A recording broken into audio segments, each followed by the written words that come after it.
No அதான உண்மை. எது உண்மை? நான் உன்னை காதலிக்கிறது. பட் நான் உன்னை காதலிக்கலையே. எனக்கு அதை பத்தி கவலை இல்ல. இதெல்லாம் மறந்துட்டு நம்ம ஃப்ரெண்ட்ஸா இருக்க முடியாதா? எது ஃப்ரெண்ட்ஸா? அது எப்படி கொஞ்சம் கூட யோசிக்காம அந்த மாதிரி டயலாக் எல்லாம் பேசுறீங்க? இப்படி ஃபுல் பீக்ல எங்க மனசுல கற்பனை வளர்த்துட்டு தெளிவா சொல்றேன் கேட்டுக்க.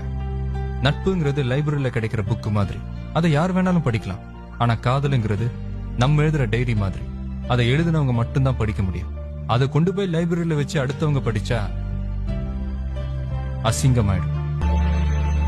நீ காதலிக்கலன்னு சொன்னப்போ அது உன் விருப்பம்னு சொன்ன எனக்கு, நீ இன்னொருத்தனுக்கு சொந்தமாவறத பாக்குற மனசு இல்ல. சின்சியரா லவ் பண்ணா அவ்வளவுதான், அம்போன்னு விட்டு போயிடுவீங்க. கேட்டா கல்யாணத்துக்கு முன்னாடி காதலிக்க மாட்டேன், கல்யாணத்துக்கு அப்புறம் தான் காதலிப்பேன்னு லவ்வுக்கு ஒரு புது விளக்கம் வேற.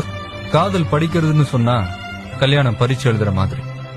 உனக்கு படிக்கிறதுலயே நம்பிக்கை இல்லாதப்போ பரீட்சை எப்படி எழுதுற? இங்க என்ன தோணுதோ அதை பேசுவேன், இங்க என்ன தோணுதோ அதை செய்வேன். நோ